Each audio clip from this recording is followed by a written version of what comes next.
My brother-in-law, who is married to my sister, told my wife that he was in love with her. This set off a chain of horrific discoveries in our family. Yesterday, out of the blue, he asked my wife if she could meet him for lunch, saying there was something he needed to talk to her about. When my wife told me about his invitation, she seemed puzzled but not overly concerned. "Do you think it's about my sister?" she asked, furrowing her brow. "Maybe they're having problems, and he wants a woman's perspective on things." I found the situation odd. My brother-in-law had never reached out to my wife in this way before, though he often texted her and other family members for mundane reasons. So I didn't think much of it. After all, we were a close-knit family, and it wasn't unusual for us to support each other through tough times. "Go find out," I told her, shrugging off my initial unease. My wife agreed, deciding to meet him at a cafe near her office the next day. The next morning, as she was getting ready for work, she mentioned lunch again. "I'm still not sure what this is about," she said, a hint of worry in her voice. I reassured her, "It's probably nothing serious. Just listen to what he has to say. And if it's something we need to help with, we'll figure it out together." It was a busy cafe, filled with the usual lunchtime crowd, and my wife felt a bit more at ease being in such a public setting. She arrived a bit early, finding a table near the window where she could keep an eye on the entrance. He arrived a few minutes later, looking more nervous than she had ever seen him. They exchanged the usual pleasantries, talking about work and the kids for a few minutes. But as soon as their food arrived, he took a deep breath and began what he really came to say. He started by complimenting her, telling her how beautiful she looked. At first, she thought he was just being polite, but he continued, telling her she had always been the light in his life, how she made him feel things he had never felt before. "It was love at first sight," he said, his voice trembling slightly. "I've loved you since the moment I first laid eyes on you. If you were mine, I would treat you like the queen you are. I'd give you everything you deserve." My wife was stunned. She stared at him, unable to believe what she was hearing. This man, my brother-in-law, married to my sister and father of their 2 kids, was pouring his heart out to her. He made grand promises about how different life would be if they were together, explaining how he had held these feelings in for years, watching and admiring her from afar, feeling they were meant to be together. She tried to interrupt, to tell him he was making a huge mistake, but he kept talking over her, almost as if he had rehearsed this speech 1,000 times. Mind you, this man had always had a friendly relationship with my wife. Our family sees each other often.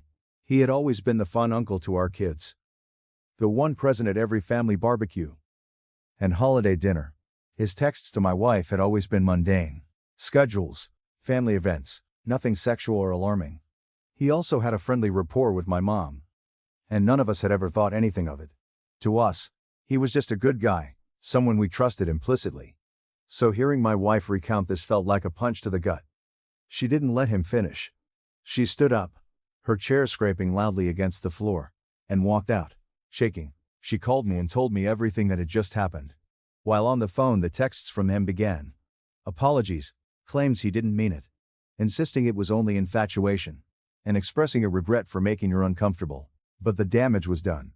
She left work early to come home and talk to me, her phone buzzing incessantly with his calls and messages. I told her to answer one of his calls on speaker, so I could hear. He was crying, begging her not to tell my sister, claiming it was a mistake, saying he misread signals, and thought she felt the same way. He referred to a moment over the past weekend, when in our kitchen, he thought my wife was flirting with him. My wife is assertive, and I could see how that could be misinterpreted. But this went far beyond anything we could have imagined. He asked if she had told me. I confirmed on speaker. Then he began pleading with me, begging us to keep this a secret. Throughout the call, my main question was whether he had cheated on my sister. He swore he hadn't, swearing on his kids' lives that it was only about my wife. At that point I was done listening. I told him I wouldn't do anything tonight, and that I'd call him tomorrow. Now we were left with this mess, unsure what to do next. My wife suggested we drive over and tell my sister, but the thought of destroying her family was unbearable. Thinking about the impact on my nieces made me feel sick. I knew the right thing was to tell my sister. But I also worried about my wife. It wasn't her fault. Yet there would be resentment from family, even if my sister didn't divorce him. I couldn't see our relationship returning to how it was, if at all. This episode threatened to tear my family apart. I didn't care about him, he had tried to destroy our family apart. I didn't care about him, he had tried to destroy our family, but I did care about everyone else. Update. Everyone who said I couldn't wait to tell my sister was right. Shortly after midnight, I got a call from her. She sounded upset and said she had to tell me something. My heart sank as she explained that her husband, my brother-in-law, had come to her in tears, claiming my wife had tried to begin an affair with him. He twisted the story, portraying my wife as the instigator. I could hardly believe it. I immediately told my sister this wasn't true and assured her I'd be over. This needed to be addressed face to face, not over the phone. I called my parents urgently, explaining what was happening in quick sentences. My father was furious. My mother sounded shocked but resolute. They agreed to head over to my sister's house, to sit with the kids and offer support. Next I called my younger brother. He answered groggily, confusion turning to alarm as I filled him in. He promised to come to our place to stay with our kids, ensuring they wouldn't be alone during this turmoil. His calm presence would be a comfort. Meanwhile, my wife gathered her things, her face pale and drawn. She dreaded the confrontation but knew it was necessary. We left in a hurry, the drive to my sister's house feeling longer than it was. The silence in the car was heavy, both of us lost in thought. When we arrived, the scene was even more tense than I imagined. My sister was on the front porch with my brother-in-law. He looked defeated, eyes downcast, posture slumped. He knew we had the texts and voicemails. Undeniable proof of his betrayal. I didn't know what he hoped to accomplish by calling my sister in the middle of the night with lies. Perhaps he thought he could twist the narrative to save himself, but it was futile. As we approached, the tension was palpable. My wife was trembling, her face a mask of controlled anger and hurt. She handed my sister her phone without a word. My sister took it hand steady, eyes burning with a mix of fury and pain. She scribbled all through the texts, her expression hardening with each one, then listened to the voicemails, the damning evidence of his declarations, and her refusals. Before she could speak, my brother-in-law began sobbing. This was a man who runs into burning buildings, faces danger daily without flinching. Yet here he was, broken and vulnerable. His cries were raw, guttural, filled with regret and fear. It was almost surreal. A big tough firefighter brought to his knees by his own actions. My sister remained impassive, a mask of stern resolve. She waited for him to finish. Her silence was more powerful than words. When he finally quieted, still hiccuping, she spoke. "Pack a bag and go," she said, her voice cold and clear. "I can't stand to look at you." He tried to argue, to plead, but she snapped. "Stop it. There's nothing you can say that will make this better." Then turned to my wife, pulling her into a hug. It was a moment of solidarity, a small comfort amid the nightmare. They had been friends since college, and the strength of their bond was evident. I was left standing with my brother-in-law. He was a wreck, face red and swollen, shoulders slumped, eyes pleading for understanding or forgiveness. I had none to offer. His voice cracked as he tried to speak, but I cut him off. "You need to leave. Deal with the consequences." He nodded, defeated, and slowly went inside to pack his things. My sister stayed with my wife, the two of them talking quietly, leaning on each other for support. The rest of the night was a blur of conversations and plans. We all rallied around my sister, helping her figure out how to protect her kids from the fallout. My sister questioned my wife, trying to understand why her husband thought any of this could work. She insisted there had been no issues in their marriage. Everything had been normal. My wife, Ryan, tried to explain. "There's nothing you haven't seen," she said, voice shaking. She handed my sister her phone again, and together they went through every text message from the past 2 years, looking for anything inappropriate. There was nothing. My wife had been herself, playful, joking, teasing, her normal lovable personality. The only incident my wife could think of that might have been misconstrued happened that past weekend. They had both reached for the fridge at the same time, playfully jostling. He let her win, then reached around her waist to grab a beer. The gesture had felt slightly inappropriate at the time, but she had brushed it off. Now she wondered if her silence gave him misguided hope. My sister listened, her expression softening. She didn't blame my wife. Understanding her playful nature wasn't an invitation for anything more. "It's not your fault," she reassured her. My wife nodded, though guilt lingered. Together, They confirmed there was never mutual attraction, hidden signals, or secret flirtations. My wife had been herself. He had twisted it into something it wasn't. Then my sister began going through his MacBook, frantic and angry.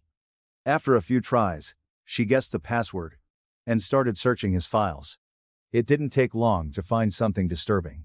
A folder with numerous pictures of my wife, dating back years, always isolated shots, never group or family moments. She clicked through them, her anger rising, turning into a cold, creeping horror. One set of photos stood out. A few years ago, we went on a couple's trip to the Caribbean. A rare vacation without the kids. My wife, feeling more relaxed in the adults-only environment, had worn a bikini. She usually preferred more modest swimwear, but this time she felt comfortable enough to do so. There were probably 50 pictures of her in that bikini, each taken without her knowledge. Gee. My sister's face paled as she scrolled through them. It was clear he had been secretly snapping these photos for years, collecting them obsessively.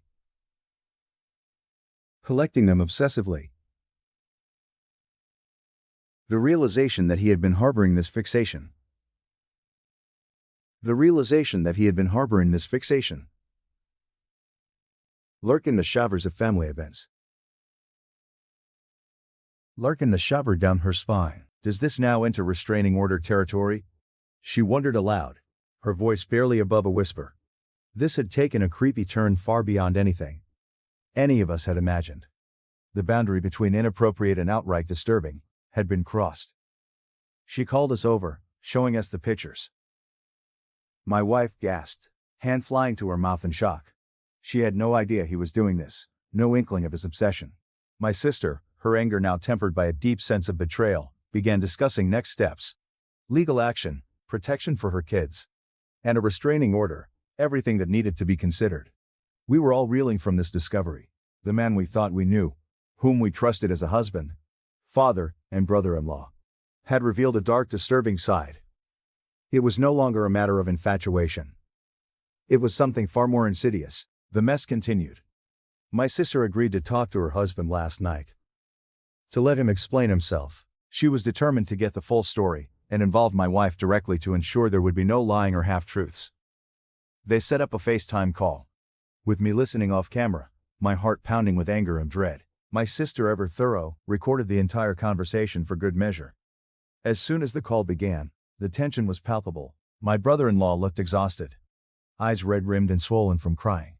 He started hesitantly, voice shaky, and as he spoke, the truth began to pour out. The story unfolded in a way none of us had anticipated. He admitted he had been obsessed with my wife for years. It started the day I met her. Nefest, voice barely above a whisper. He explained that during one of those early gatherings, when my sister, eager to introduce her new boyfriend to her friends, had brought him along, he first met my wife. I was dating her at the time, but he had met her before me. At first he thought his feelings were purely physical, an innocent crush he could brush aside. But as time went on, and he spent more time around her, he realized it was more than that. He became fixated on her personality, her laughter, the way she interacted with everyone around her. He described moments where he found himself watching her, captivated by her presence even as she was simply being herself. Playful and kind. He detailed how he had tried to suppress these feelings, convincing himself they were harmless. Over time, however, his obsession grew. He started finding ways to be near her, more often. Volunteering at family events, making excuses to text her about trivial things. It was a slow, insidious process that eventually led him to confess, deluding himself into believing she might feel the same way. My sister listened, her face a mask of controlled rage and heartbreak. She didn't interrupt, letting him dig his own grave with each word. My wife, on the other hand, was visibly shaken. Hearing how long this had been going on, how deeply his obsession ran, was almost too much to bear. When he finished, there was a heavy silence. My sister finally spoke, icy and measured. What made you think my wife would leave me for you? Her eyes bored into him. He stammered, struggling to find the right words. Mentioning the supposed mutual attraction, and the moments he had misinterpreted as signs of reciprocation. My wife and sister exploded. Their pent-up anger and frustration spilled over. Screaming, cursing, raw emotion of betrayal and hurt coming to the forefront. My wife hung up the call, hands trembling, face pale, concerned for me and for us. She assured me repeatedly that the attraction was one-sided. I believed her. Even if she had once found him physically attractive, she would never act on it. She had always been serious about trust and fidelity, something she had made clear early in our relationship. This ordeal had been a twisted fantasy of my brother-in-law's, a dangerous delusion that nearly tore our family apart. The tension during the call erupted into a storm of screaming and cursing. My wife's voice was full of fury and hurt. My sister's steely and unforgiving. The air was thick with betrayal and disbelief. The phone call ended abruptly when my wife, distraught, hung up. She turned to me, eyes wide with fear and confusion, and reassured me again, trembling, that it was one-sided. I tried to soothe her. I had never doubted her loyalty. I reflected on a moment early in our relationship that encapsulated her stance on trust and fidelity. One morning as she dressed, I admired her silently. She noticed, gave a teasing smile, and asked if I liked what I saw. Then her expression turned serious, almost cold. Never expression turned serious, almost cold. Never expression turned serious, almost cold. Never expression turned serious, almost cold. Never expression turned serious, almost cold. Never expression turned serious, almost cold. Never expression turned serious. Never it's cold. Never expression turned serious, almost cold. Never expression turned serious, or you'll never see this again. She meant every word. Once trust is broken with her, it is almost impossible to repair. I replayed the chaotic scene in my mind, reflecting on my brother-in-law. He was always a little cocky, walking with a certain swagger, but I had no idea he thought so highly of himself. To believe he could pull this off. His delusions of grandeur were staggering, completely detached from reality. Later, once the initial shock wore off, I spoke with my sister. She was resolute, determined to protect her children from the fallout of her husband's actions. She planned to contact a lawyer, first thing Monday, to explore steps to limit his exposure to the kids, ensuring they were shielded from the mess as much as possible.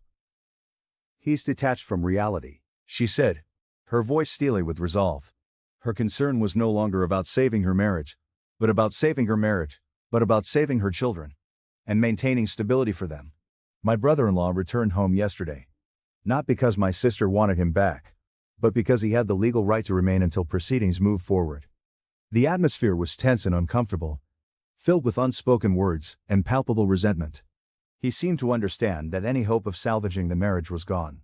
The lawyer confirmed that, given the documented behavior, texts, voicemails, and the disturbing cache of photos, there was a strong chance my sister would be granted full custody. He didn't appear to want to contest it, seemingly resigned to his fate.